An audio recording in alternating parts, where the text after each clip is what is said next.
Okay, one of the first things I want you guys to do is make some slip. So slip is basically just your regular bagged clay added to water, and it's going to slake down.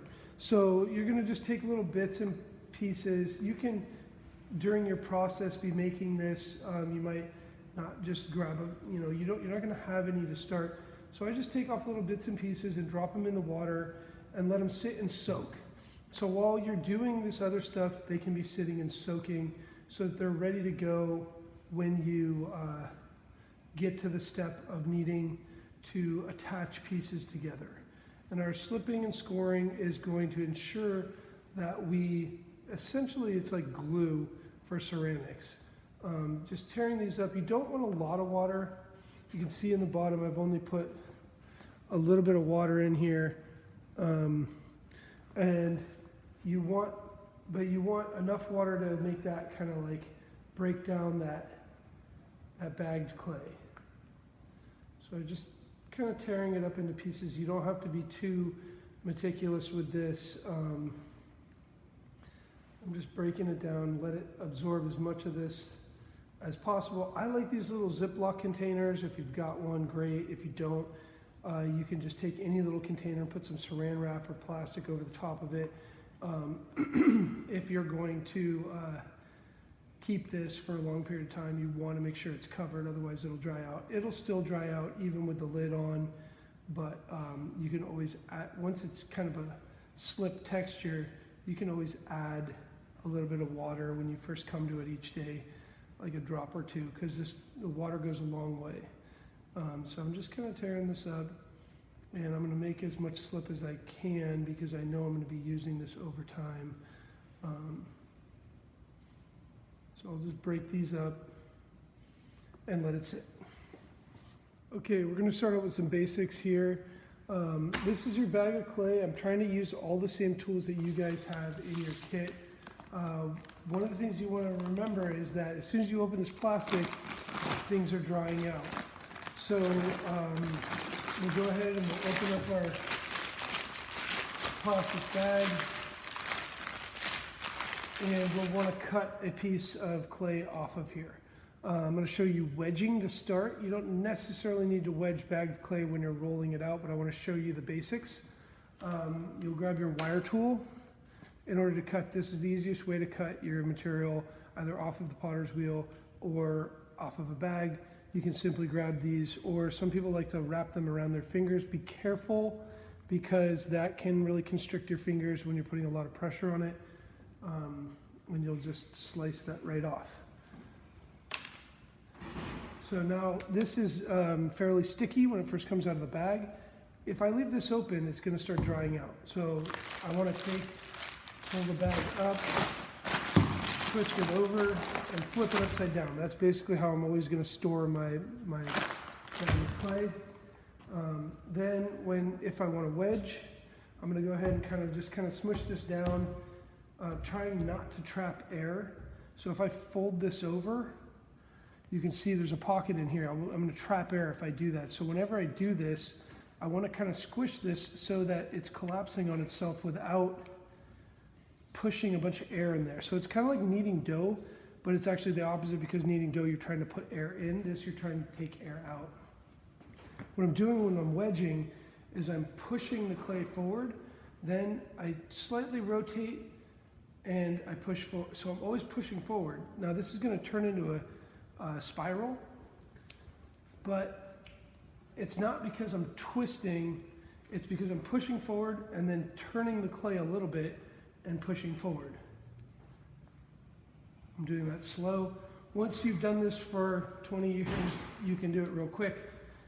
And what you're doing is, if you do this, it will kind of make the clay consistent throughout, and you'll have a spiral kind of like that, and then you can kind of just pat it into a ball, right? One of the other techniques is to do the ram's head. So this is a little easier. I've got what I'd call wings here. They're a little bit apart, and I'm pressing it forward, I'm rolling it up, and I'm pressing it down and forward. So I'm kind of just making this, and you'll see in a second why It's called the ram horns because there's a space, and this, as you do it, becomes a spiral, so it has that kind of look to it. Now again, for a slab, I'm de-aired, perfect bagged clay. I'm not as concerned about wedging for getting air out of it, but I do want everything to be consistent. So wedging will make everything consistent. At this point, I'm kind of flattening it out. And then one of the things you can do is throw a slab. And you see this in your video, a little bit more detail in the video. I showed it last week. You can see it's just stretching the clay. And this will get you in the general vicinity. If I'm gonna roll this and I want it consistent, I'm gonna throw it out to about a 1/2 inch. Then I'll go ahead, find a nice dry spot. Every time you put moisture on the surface, it becomes more sticky. So I don't want it to stick to the table. So I can go ahead, grab my spacers, and grab my canvas. Now I didn't show this last week. One of the things you do is you take and put canvas down. You want to make sure your roller is clean. This one's not, it's at the end of the world, but all this texture can transfer into your clay slab. By putting this canvas down, it's going to lock this surface in. It's going to keep it from rolling. It's going to keep it from having a memory of that roll. See, this stuff starts flaking off. So now it's stuck to my slab. You can see the canvas imprint on there. Some people like that texture, some people don't. You can smooth it out. So I'm going to show you what happens with this dirty roller if I roll it, and I want you to see the clay is pushing forward. It's now stuck to the table. So I want to release it, and if I had larger spacers, which you can just get, you can get yardsticks, and you can have a longer slab, and you can get a wider roller, and you can have a wider slab. So I just want to release that from the surface. And then you'll see with this dirty roller, I'm transferring that dry clay in, and you can see it in front of your eyes disappearing, right? That's absorbing the moisture, but now I'm gonna have a dry spot. So cleanliness is important for this. And I'm gonna roll this slab out, and it will remember every one of these little divots from where I've put more pressure, the direction, it'll remember that. So that's why we put the canvas on top, and that's why we lift it and release it every once in a while. Also, as you roll this canvas, be careful not to get folds, because that will fold into the clay and make a texture. If you want that, that's fine as well. That's a texture in and of itself. If you don't, then be careful to avoid it. So I'm gonna roll this out, peel it off, and go from there. Now, if I want, I'll show you the texture of the wrinkly canvas. If I kind of wrinkle it up, and you can do this deliberately, like I'm doing, or you can accidentally do it, and it's frustrating if you don't want it. And you can see all that texture is happening in the clay slab. So I can easily take this back up. Once it's getting closer to that 1/4 inch, you can see it's very, it's a little bit harder to manage.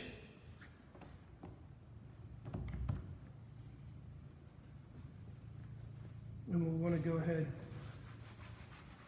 and keep going.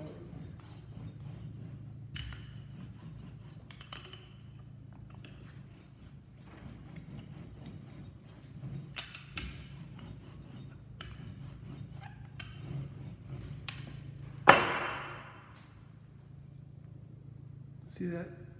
Don't want that.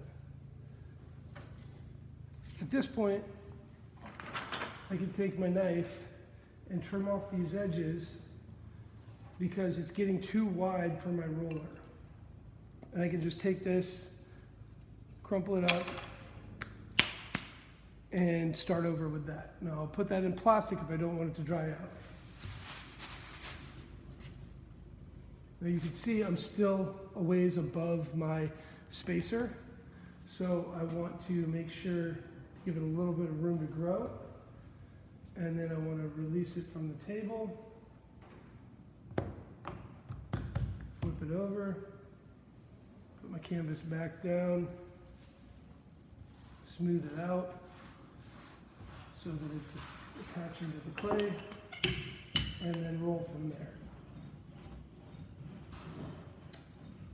Now this is covered in several of the videos that you've already seen, but I wanted to do it again because you can do it, you can see this a number of times.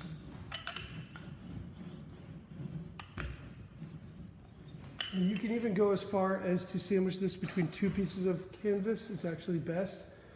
So if you want to, you can get canvas from Beverly's. You can also get it from Home Depot in the paint department as a just a painter's drop cloth.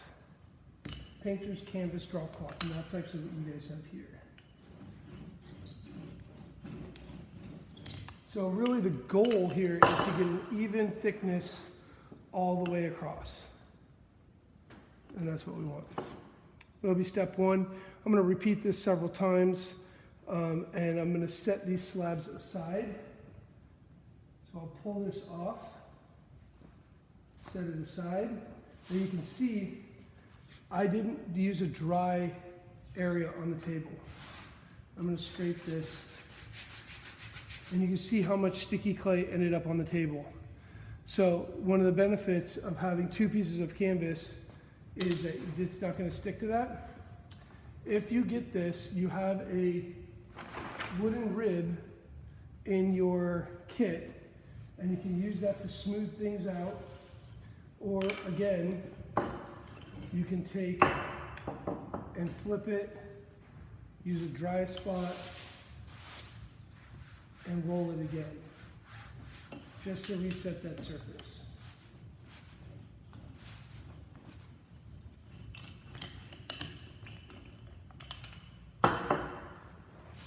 And there it is. So that's ready to go.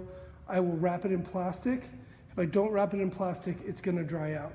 If I want it leather hard, I'm going to want to let it sit out for maybe a half an hour or so, and it should be right about the same, right about the right consistency. Now, half hour depends on several things: temperature, airflow, and humidity. And you'll hear me say that over and over. Those are the factors that will dry your clay. So one day it might be a half an hour. The next day it might be an hour. You never know, especially from winter to summer or in different seasons. If you're in air-conditioned, dry air space versus in your garage with just regular humidity. So you want to keep that in mind.